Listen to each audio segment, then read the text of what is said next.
Health is multidimensional. The immune system appears to be a system of perception. Your body and your immune system know who you are, and there are physical, emotional, and spiritual roots to what we consider disease and illness. We experience our development, our survival training ground, and then what do we believe about ourselves? What do we believe about the world around us? And how do we feel about authentically expressing who we are, setting boundaries? Does trying to fit in, does masking initiate the body's response to protect itself against that which doesn't belong to us or in us, or something that we've created within ourselves through repressed emotions and self-abandonment? Do the ways we turn against ourselves set into motion the way the body responds, not by attacking itself, but by responding accordingly to a threat? Today, we will explore the role of the nervous system and complex trauma and their connection to autoimmune. And we are joined again by Anna Gieselman, neuropractitioner and founder of Beyond Functional. Welcome to Trauma Rewired, the podcast that teaches you about your nervous system, how trauma lives in the body, and what you can do to heal. I'm your co-host, Jennifer Wallace, a neurosomatic psychedelic preparation and integration guide, and I bring NSI into your peak somatic experiences so that you can safely download and hear the messages that come from your body. I'm also an educator at the Neuro-somatic Intelligence Coaching Certification. And I'm your co-host, Elisabeth Christoph, founder of brainbase.com, an online platform where we use applied neurology, somatics, and emotional processing for behavior change, trauma resolution, and resilience. And I'm also the founder of the Neuro-somatic Intelligence Coaching Certification. I'm super excited to have Anna here with us today. Not only is Anna an incredible practitioner, but a lifelong friend of mine. And we have been on this healing journey together for so long, before we knew it was a healing journey. And I'm just really happy to share with the world all of the wisdom that you have. You're such an inspiration in the way that you live the work. So welcome. Thank you. Thank you for having me. It's a joy to be able to share my hard-earned knowledge and to be on this path with you.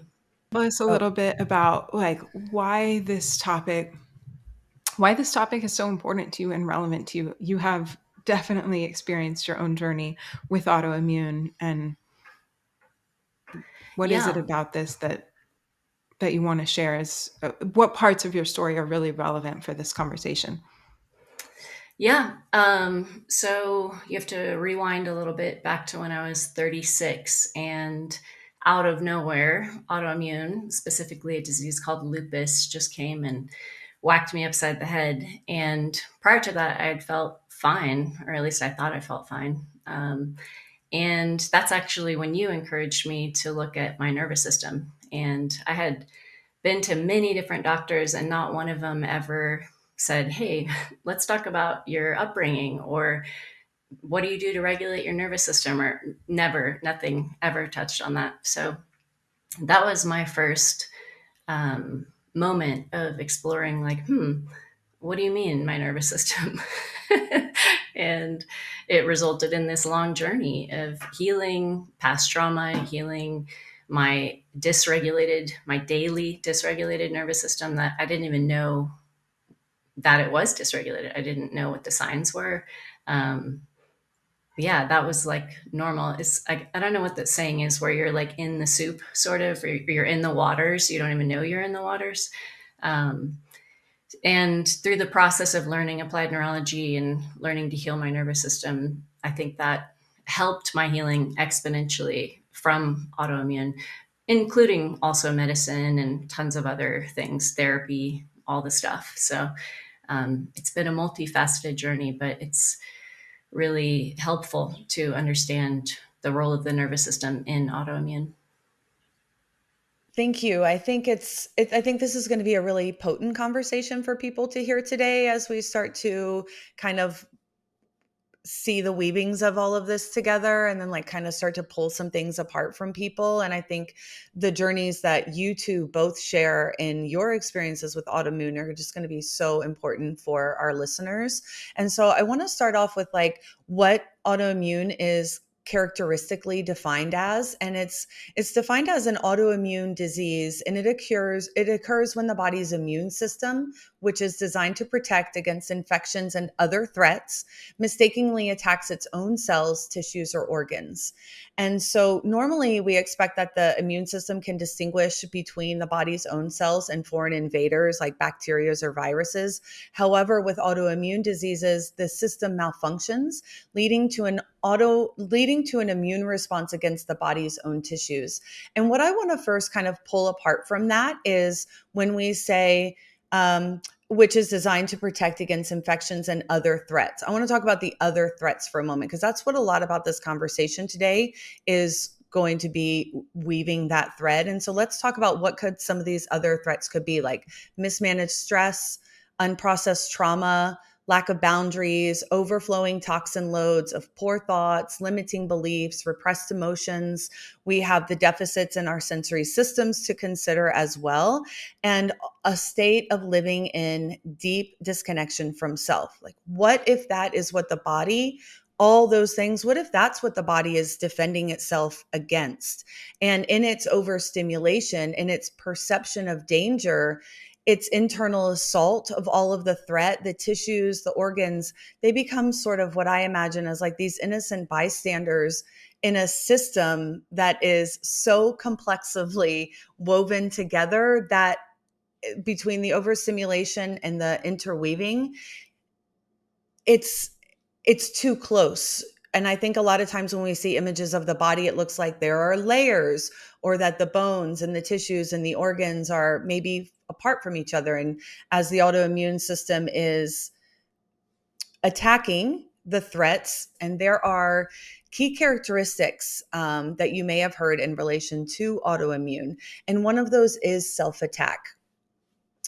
And this is personally something that I hate the most about the language of autoimmune, because we are talking about a protective response. So the idea of the body attacking itself, I think, already lends itself to a narrative of us pulling ourselves away from our own bodies in our own self-defense. And so what they mean, though, is that the immune system is beginning to target the body's own cells, mistaking them for harmful invaders. And this self-attack, it causes inflammation, tissue damage, and dysfunction in the affected areas. Another distinguishing characteristic is the chronic nature of autoimmune. They are persistent over time, over a long period of time, and they often require ongoing management rather than a one-time treatment. And then number three, there's often a variety of symptoms, and this makes it really hard for a diagnosis for someone, but common symptoms often include fatigue, joint pain, skin rashes, and digestive issues. Women happen to represent about 75% of the autoimmune diagnosis, and are also more likely to experience multiple ACE scores, which further compound the risk that we have. And so, Elisabeth, you have an intimate understanding of autoimmune. Do you want to open us up today and share how your trauma history has impacted your experiences?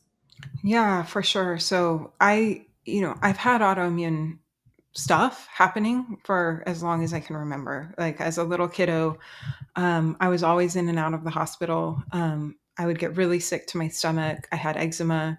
I was tested for so many things. People could never figure out what was wrong. And looking back, I can see the really high level of stress that I was under from an early age, and my body was reacting to that. And now I have celiac, and sometimes I have other presentations of autoimmune. The waters can get kind of murky with trying to understand what exactly is happening in the body and where does this fall under. I have a family history of MS, and I also have a family history of abuse. And both of those things run through my family line, and it's not hard to connect the dots there. So sometimes I'll have symptoms like numbness and tingling, extreme fatigue, as well as all of the digestive issues that go with celiac. And I think as we're starting to talk about this, just to remind people of a little bit of an understanding of what happens and how the immune system becomes so hypervigilant is being really at the root of it, stuck in that high stress state, right? Our developing nervous system first maybe just experiences stress response a bunch. We have an HPA axis that gets activated, we move into adrenaline response, but if that persists over time, then we're moving into a cortisol response. And when that happens, our immune system starts producing inflammatory proteins that are meant to heal us, right? They circulate through the body, they find and they take out invaders or pathogens, unhealthy cell growth. And so inflammation is this healthy way that our immune system heals our body, and acute inflammation is a good thing. But when we have that chronic inflammation going on, that's our immune system overproducing. It's over activating the inflammatory response. And then those inflammatory proteins start to become damaging to our own body tissue. And that's where we get the term autoimmune disease. Our proteins attack our own tissue, quote unquote, attack, as if they were pathogens or invaders. And it's really as if we have trained our body into that because of that high stress load, right? And we don't always think about it as training, but on this podcast, we talk about it as everything is a skill. And that includes how our immune system responds to the world because of threat. And so the more our body is exposed to this heightened inflammatory state, then the more our immune system is conditioned to go and look out for pathogens, and it might not find them at first. And then it gets the signal, there's a threat, go find it, resolve it. And that happens over and over again. Those proteins are looking for something to protect from, and eventually it starts to attack our own bodies. Anna, you want to share a little bit about your... Sure. So if I look back on the path of where this all started, I can go all the way back to being in the womb. My mom had a ton of trauma that was never processed or resolved.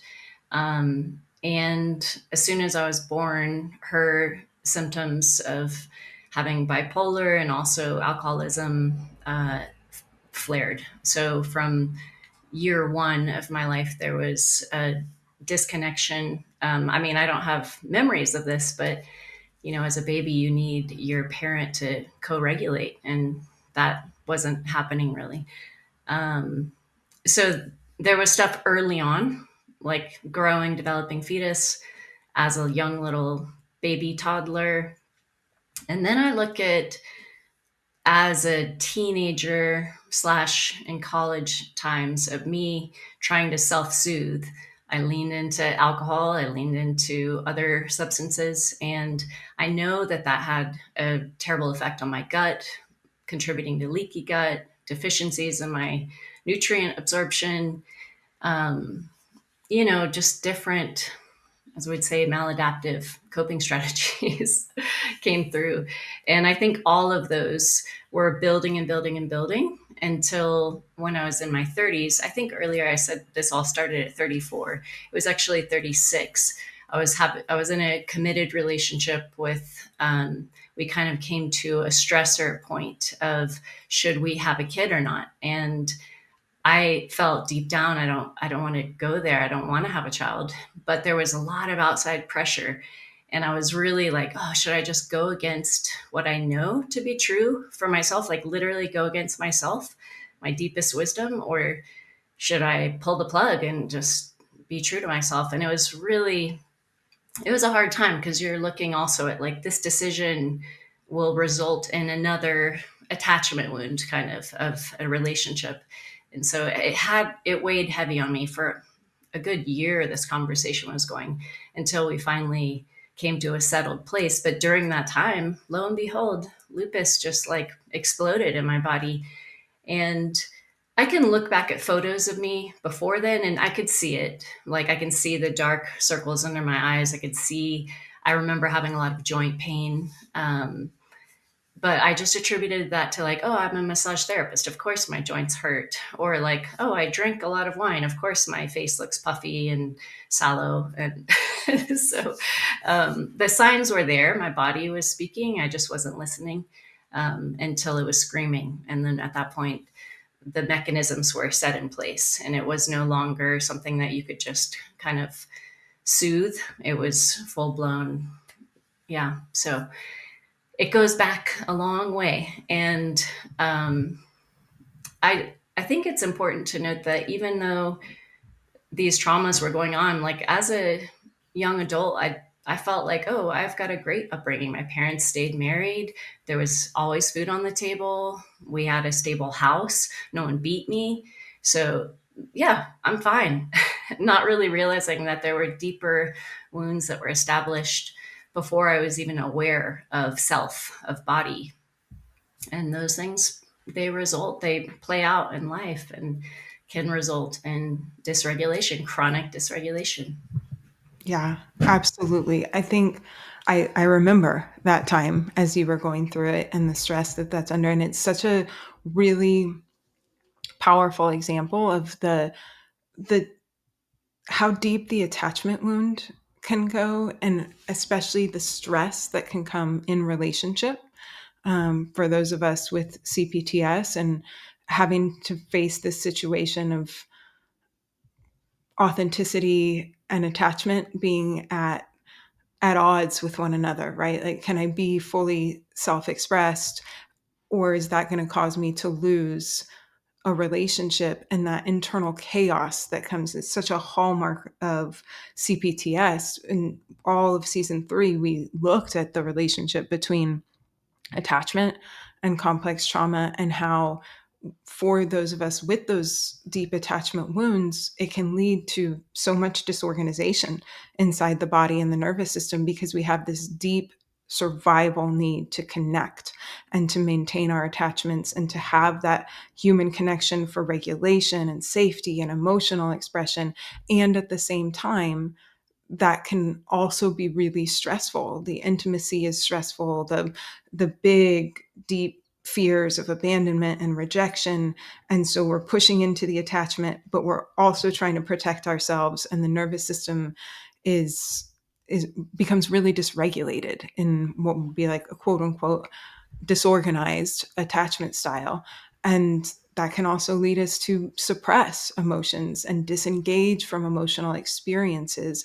And then all of that stress is being internalized as well, creating more dysregulation in the system. And you can really start to see the times in my life where the big stressors have been relational, and tapping into those attachment wounds and relational patterns are the periods where my autoimmune is expressed the most, where I have the most flare-ups, where I'm the most inflamed. And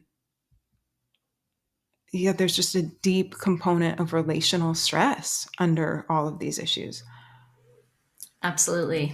I think, one of the ways that I survived was to develop either a fawning tendency um, or flee, just kind of like run away. And it wasn't until really the beginning of my 40s that I realized, wow, maybe that's not my personality. Maybe that's just a survival strategy of like trying to make everybody else comfortable in the room and being hyper vigilant all the time, um, and just freezing and fleeing if something's difficult, which in relationship that doesn't work. Like a relationship you're trying to grow and deepen, you have to work through those uh, outputs and also the underlying wounds that contribute to that. Yeah. Relationships, I think, are always our biggest places to heal, to expand, to learn more about ourselves if we're up for that challenge. And I really found it very interesting to go back, Anna, to the time when you were experiencing the lupus flare up at a time when you were considering pregnancy. Like, if we think about that relationship, right? Relationship of mother to child, your relationship as mother to child, and then like your developmental childhood history, and then like the idea of your body thinking like, we are going to do this, like, and thinking of even just like the generational cycles that persists and can show up even in autoimmune as it presents. And so I just find that really fascinating, how the body really does speak to us. And like that is a huge relational component and a relational decision to make. Yeah, one that will play out for most of your life. Yeah, it was, when I look back, I can see how prior to this relationship, I had chosen relationships where I never would have to confront that question because I was with people that weren't like daddy material, you know? And so Mm-hmm. it's like, okay, I don't have to go there. And then when I finally got to this person where I'm like, wow, everything's great. Now I have to actually answer that question from within. And it's not going over well with the family or other people. And that's like kicking in my fawning response of like, oh, I want everybody to be happy with me. And, but wait, no, I really don't want this. Just thinking about it would like fill my system with anxiety. And yeah, it was a hard time. I remember feeling like, can we stop talking about this? Like, can we just pretend like this isn't a thing? But ultimately it was a catalyst for healing, really. Because it was like, and you know, that's what relationships are. It's like a mirror where you have to look at well, you don't have to, but I choose to look at what's Yeah. being reflected back and address it, you know. Um, you've brought up boundaries and fawning a few times now. And so, one thing that I've been learning on this journey, and particularly as like through NSI, and like I was someone who didn't have a lot of boundaries either. I didn't know what a boundary was. I didn't know how to set one. I couldn't receive one. That was like super painful also. But like boundaries are an inherent part of our human experience by virtue of just being in a physical body. We are layers of boundaries, layers of protective mechanisms, even like we were talking about today, like a protective system responding to the perception of protection and threat, which I find such a huge concept in this little body of mine, of like what that really holds the meaning of. And like there are really loud patterns that are, well, there are patterns, I will say, that come pretty loudly with people who experience autoimmune, and those loud patterns are boundary violations against the self, not upholding them and receiving them. And there's like a kind of almost relentless self drive of like protecting of the I don't need any help. I'm okay.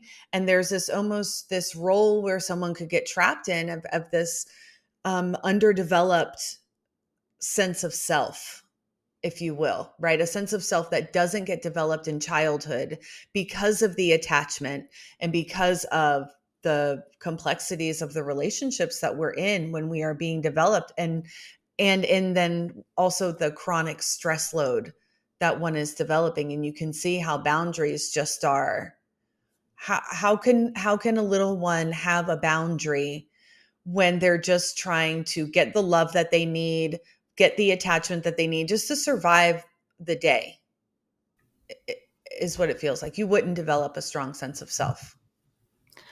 There's so much here when it comes to boundaries and autoimmune. And like you were speaking to, Jennifer, there's this pattern of fawning and maintaining attachment at all costs that puts so much stress and dysregulation on our nervous system, so much self-abandonment that comes with that, and the dysregulation, the suppression of our emotions. And then we don't develop the skill to be able to process those emotions and to feel the internal signals inside. And then that's such a catch-22, because you also have these big emotions that come with boundary violations, like anger and grief of the self-abandonment, but you don't have the skill to mobilize and process that. And then I also think too, just to go at a very deep level, so much of the time when we can't uphold boundaries for ourselves, our body does that for us in a very deep way. And I'm talking deep to the level of that inflammatory response to protecting our internal organs. You know, as someone with early childhood sexual abuse and in a situation where, and many people have this experience, you are violated, your body is violated, you are not capable of protecting yourself. And so in this deep intrinsic way, your body starts to learn to be hypervigilant against protecting against threat and foreign invasion. And so you that is part of developing that hypervigilant, hyperactive flame response. And Gabor Mate says, when the body says no, it's often because the mind could not or did not know how to. And that really resonates for me at a really deep level when I experience the outputs of my autoimmune. And it's so often, like I said before, relational, and especially in the context of when I'm having to set a boundary or try to navigate that, and the attachment fears that come with that, and just the really, really high stress load of setting a boundary or speaking my truth or saying something uncomfortable. I can say for me that the boundaries were all in relationship to others, as far as the fawning response of like, oh, I don't want them to be upset, so I'm going to do something I don't want to do, or I'm not going to say what I need to say. That was more often the case. I'm not going to say my truth. I'm not going to do what should be done because so and so will be upset, or I won't be accepted into the group, and yeah, it definitely shows. I'm working through it, but it shows up mostly in relationship, because those are the people that really count in your life. But I can also blow this out to social media. There's a lot of people now in my sphere, and sometimes I'm like, oh, I want to say this thing. And then it's like, oh, but there's always going to be people that don't like it. They don't want to hear it. They call you names, whatever. And I have to actually think about like, okay, is this useful? Does it need to be said?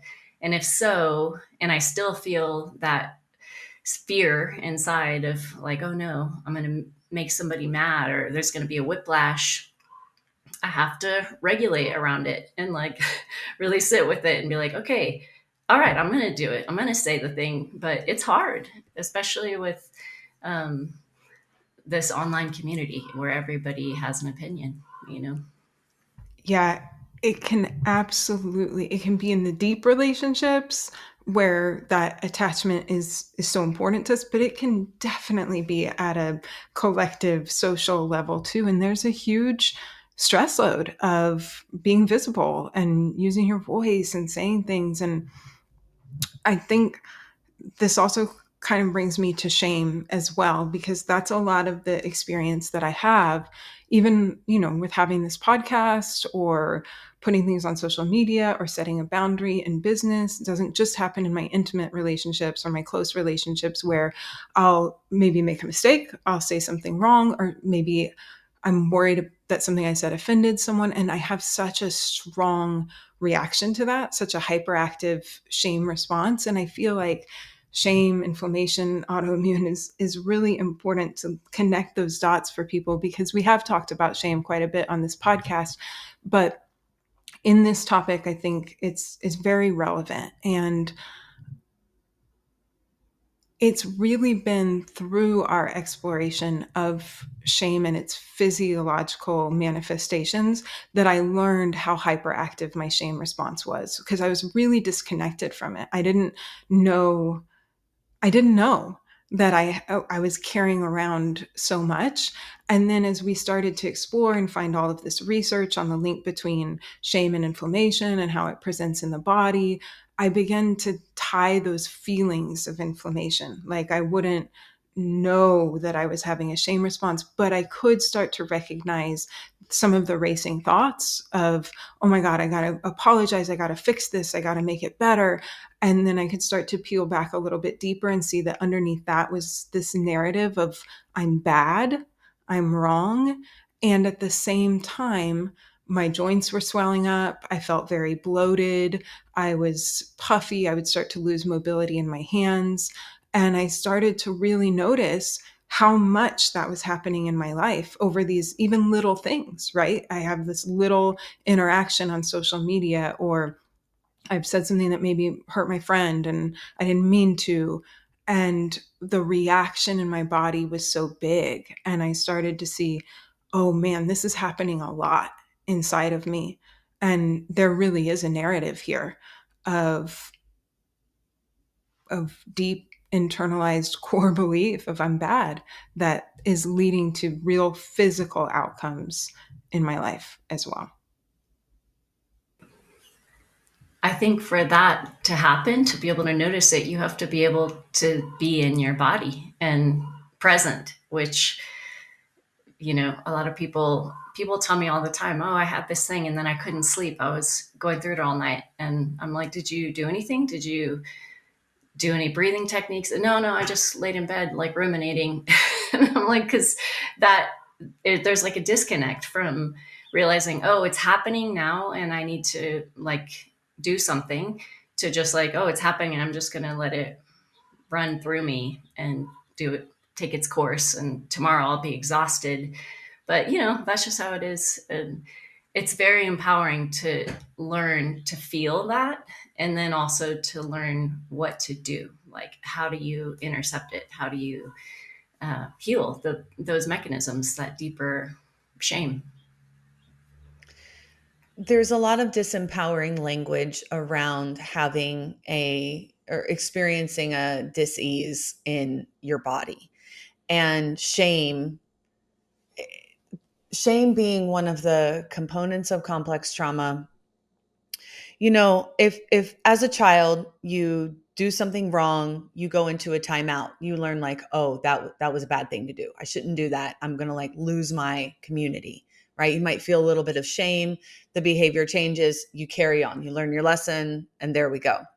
But with toxic shame, that never gets resolved, and it might go from, I experience something that comes through the podcast or social media. Maybe I've voiced something, I share a story, and I experience some backlash from that. And then I start to internalize that experience. And then before you know it, not only is the social media bad, but it's my body is shameful, my home is shameful, my car, everything is bad. I'm ashamed of every experience that's happening in my life. And like, that's really what distinguishes the shame of complex trauma from just regular shame, is like that chronic, pervasive poison of shame where just I am bad. Like some of the examples that Elisabeth was giving earlier. And, all of that toxic shame and the inner critic that often comes along with toxic shame, it's all to protect us, mostly from a relational place. But a lot of what we're talking about today, too, is like the relationship to ourselves, right? Like when there's been a complex trauma and we have these distortions of what our self is, and then the disempowering of, or just the giving of power away of our bodies to other people who often, as we know as women, like don't know us, don't understand us. We know now they've been lying. There was no research this whole time. And now we're kind of waking up into that soupy water, right? That we're living in as women, as a collective. And then shame being an inflammatory response. And then you feel the inflammation, you feel the heaviness, you feel the bloating. And then that, I think, brings on more shame, because now the body is experiencing it. And even though you might not have the language or the dialogue for it, you are feeling the sensations of the shame. And it's not until, like you said, we're embodied and we're present that we can be like, oh, through the regulation, I can get a little bit of awareness. I can get some altitude on this, and then start to work with the body to release like that which isn't mine. And shame is those like persistent feelings of like unworthiness, worthlessness, social disconnection. And it has there are long-term health consequences, like we're talking about, that are leading from these chronic feelings of toxic shame. And we all know, we've all been diagnosed with something, multiple things. Between the three of us, we've had a lot of conditions, and that brings on shame, right? To be part of a system that there's all this medical terminology around, and like to just, it's really so layered. And without the right tools, these kind of things is what take people out. Also, if you add on to that, that when you go to a standard practitioner, they're like, are you sure? There's sadly, there's a lot of people that question it, or like, are you sure you're really feeling that pain? Because we've done the test and we don't really see an answer. And are you making it up? Maybe you're just emotional, maybe blah, blah, blah. And that adds to the shame too of like, something's wrong with me. And something feels wrong with me, literally, but everyone's saying I'm fine. So maybe it's all in my head. Maybe I'm doing this to myself. Maybe I made myself sick. And yeah, that's not helpful at all. Oh my God.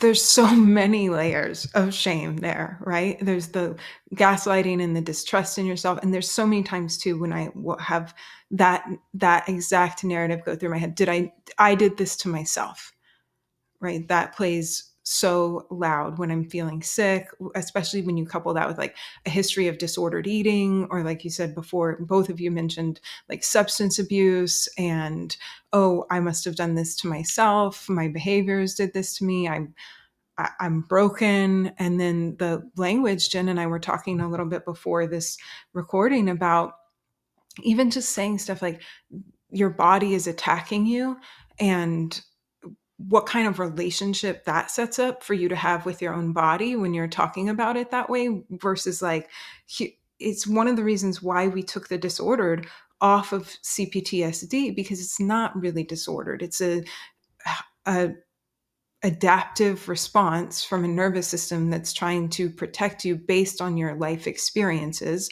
This is how we're wired to respond. And this is all part of that too, right? My system is doing the best that it can to protect me. There's nothing malicious about my body. And then that starts to get coupled with these narratives of like what my capacity is and, oh, why can't I handle more? And it can just really it can spiral down, and then that shame can compound.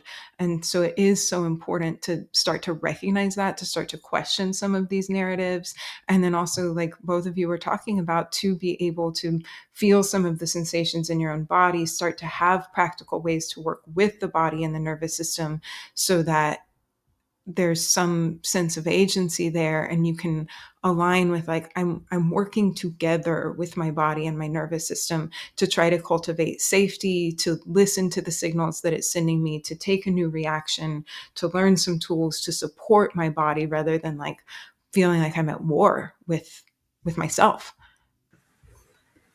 I think also on that note, I've had this many times with doctors that I've gone to for autoimmune where they're like, this has happened, like your kidneys are damaged and they'll never heal. Like, or you're always going to be on this medicine, or these ultimate decisions where it's like, well, how do you know? And also, and I get it, they want to put out the expectation of like, this is what you can expect from this, and they also don't want to raise up any false hopes. I understand they're also wary of being sued. Like, I'm not putting them at fault necessarily. It's kind of, again, the waters that they're in. But over and over, when I first went to my first good rheumatologist, and I went through many bad ones, um, he was like, wow, people with these levels in their blood usually come in a wheelchair and they're already ready to go into dialysis, like they need new kidneys. And you're walking, you're actually still kind of exercising, if you want to call it that. And he was like, wow, I don't know how you're doing so well considering what your blood is showing us. And I had been working on healing my nervous system. I was also meditating. I was also eating as well as I could and messing around with my diet. I was doing all the things. And then, even still, as I've gone through this process of healing, he'll say, wow, your numbers are just astounding. I don't know. I've never seen someone rebound like this. And I want to scream at him, like, it's because I'm regulating my nervous system. But for him, he's like, no, it could only be the medicine. That's the only reason why. And it's, maybe it's just my inner fierce spirit, but I'm never going to stop trying to work on my stuff on my end of it. And maybe it's to spite them, like, I'm going to prove you wrong. But it's not helpful when the people who are the authorities are telling you that your body can only heal so much, or like this is what you can have in life. It's like I don't know about that. That's so relatable from my experience too, going through breast cancer treatment, and very, very similar. And it's it's just they are so limited in their knowings. They are so limited in their knowings, the emotional states, the developmental questions that never get asked or explored at all. There's nothing about, your client history, go back to your last 5 years of surgery. Like, what's that going to tell you? Because I had some dental work done 2 years ago. Like, that's just connected to something else that's much more deeper. My oral health is, much more deeper connected to my development. And when I think about the medical system at large, it reminds me, I've been listening to a lot of Prentice Hemphill, and they ask the question, how can we stop reenacting harm on each other? And this system of what we're talking about, and the language, what came to me was the connection of the language and the system that is used. And like Elisabeth was saying, like the word disease. Well, if I think about disease, I feel like that conjures an image in my mind, and I need to outsource this. But if my body is at dis-ease, okay, how can I ease my body? What can I do? Because, like you, Anna, I'm just on a lifelong journey of self healing. How am I going to do this? And so much of self healing has to do around the emotional processing, the emotional landscape of my nervous system, because I need to feel the anger. I need to let the anger come through. And we talked about boundaries earlier, like a boundary violation is going to elicit an anger response. That's natural. And that's been repressed for a long time. So learning how to work with my emotions, being like, oh, that's anger. Let me move this out of my body. Let me understand what this charge feels like, because the more I repress this, well, hell, I've already been sick. So it's like there is no other option other than to feel it, because I guess if it's like part fear, part fuck you to the system, I'm not getting sick again. It's many things in that. And so emotional, yeah, I really believe it's really the impact of my emotional processing has on the health of my body is, there's like no boundaries to that. Boundaries. No boundaries. I don't think there's any way for anyone to separate out emotional regulation and nervous system regulation. Like, this is all part of the same organism and process. And if we don't have the ability to emotionally regulate through movement, through voice, through breath, through the natural inherent processes that we have, crying and emoting, to bring that regulation and safety back to the body, then that is continuing to keep us held in these chronic states of stress and dysregulation. And it has been the biggest part of my journey, has been learning to feel the sensations in my body, learning to little by little express them without having a huge protective response come from my body from trying to connect to the sensations or mobilize the emotions, and creating regulation and safety around that emotional expression. And we talked in a couple episodes back with Dr. Megan Anna Neff, where we identified that I might have alexithymia, which is a condition where, individuals have a difficult time identifying and expressing emotions. And there is research on this being linked to a higher prevalence of autoimmune disease. And we can link to some of these studies in the show notes, but there's a lot of inflammatory response that comes with that. There's a lot of straight up presentations of autoimmune that have higher rates. And I've experienced it. And even to the point of where, when I would first start to dabble in a little bit of anger expression, I would get eczema, I would get a rash, I would get inflammation and swelling, and my body was so reactive to that, and my mind couldn't make sense of the feelings. I couldn't articulate them, and my body was just expressing what I didn't have the skill to consciously express. And I just think it's really a fascinating thing to explore. And I think as I've continued to be able to emotionally express, because I've come a long way in that, I get a lot less experience, less intensity of my autoimmune flare-ups, less outputs. And I really believe it's deeply related to the fact that I now have an emotional expression practice. And that is such a powerful tool to have, which I think a lot of people don't even realize they don't have that tool available. And I speak for myself too. All my life, people would, when I was a kid, like, you're such an old soul. You're such an old soul. No, I just learned how to like appease other people and stay quiet. Don't say things that are going to piss people off. And that developed into an adult who's like, oh, I'm so mellow. I'm always so calm. And I'm not angry about anything. And that's still, that belief is still in there where I have to be like, wait, no, there are things you should be angry about. And that also goes on to the other side of expressing joy. Like throughout the whole time of having to deal with the lupus, I felt just numb. Like there was, well, not entirely. It was numb and then just down and super sad and then back to numb. But the highs weren't high. And it took me a while to realize, oh, there are things that need to be expressed, emotions and thoughts and actions.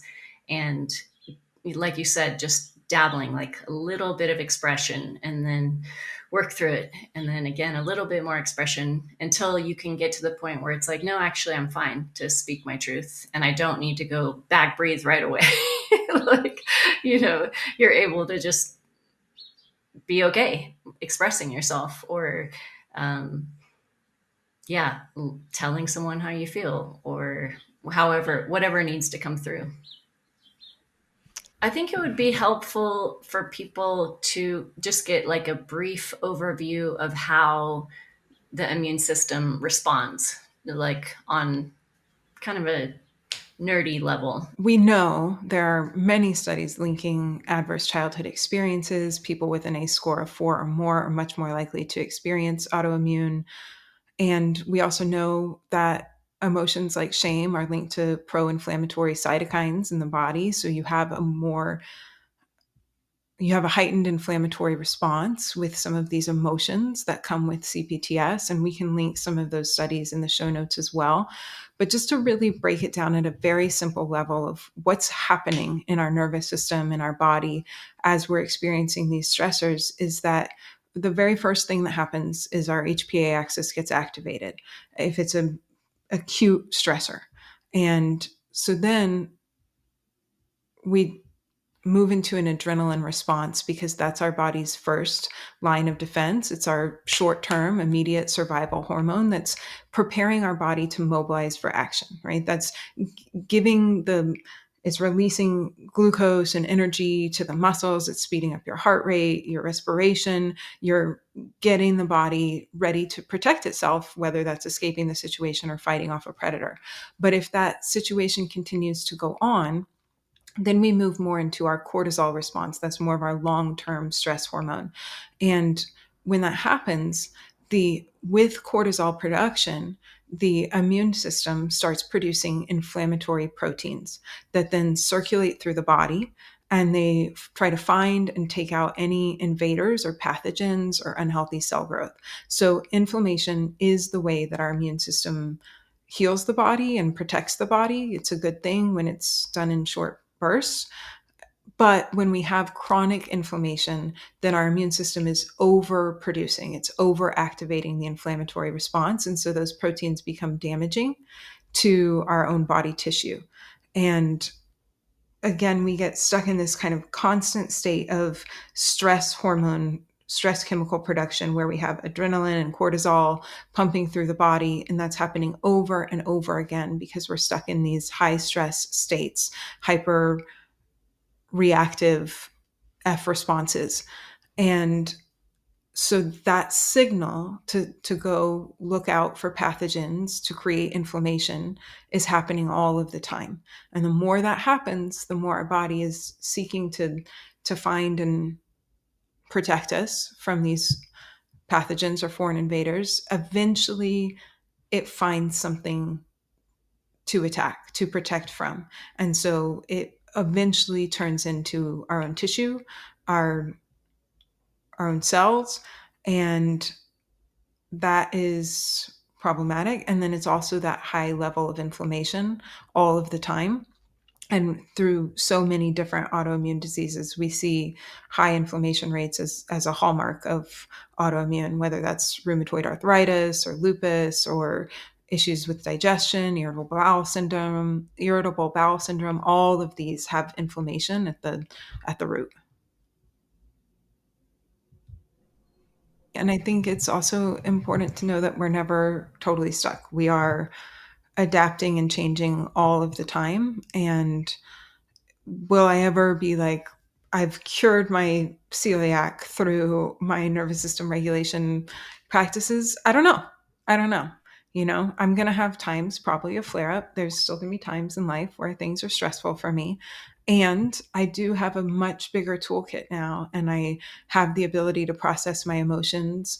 And I have practices that I do to work with my nervous system before I eat so that I'm in a better place to digest food and support my gut. I have practices to regulate around setting boundaries, to start to question that shame response. I can see things with altitude. I have just a different perspective, a different relationship to my body. And it's all of that changes. There are so many changes that come as a reflection of that in our physical health outputs. So there's many avenues to healing and working with your body, your beliefs, your emotions. And there's always a place too to just really practically work with your nervous system for capacity. Yeah. On that note, I will just reflect back when I first started getting sick and first started learning different applied neurology techniques. I used them kind of as spot treatment, just like, I feel terrible today. I'm going to do some of those things that make me feel better. And I really wish I could go back in time and put in many more reps. I don't think I realized at the time, especially so deep down the rabbit hole of an immune response, it's not going to change if you just do something every once in a while. It's like going to the gym and you're like, oh, I'll lift this weight once. You're not going to get big muscles. And same with healing the nervous system and having a different response. Like you're going, I don't want to say you're going against, but you have this well grooved pathway of inflammation and response and stress. And um, you're just like putting a little drop of water on the fire. And if I really would have known that the neuroplasticity needed more reps, more the minimal effective dose, but frequently effective dose rather than just putting out fires here and there, I think that really would have expedited things for me. And I think it's good for people to know that, if you've been in a state of dis-ease for a while, it takes time and it takes repetition and it takes commitment to healing those patterns in order to see change.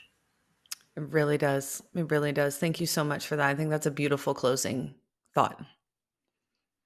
Yeah. So we'll see you all next week.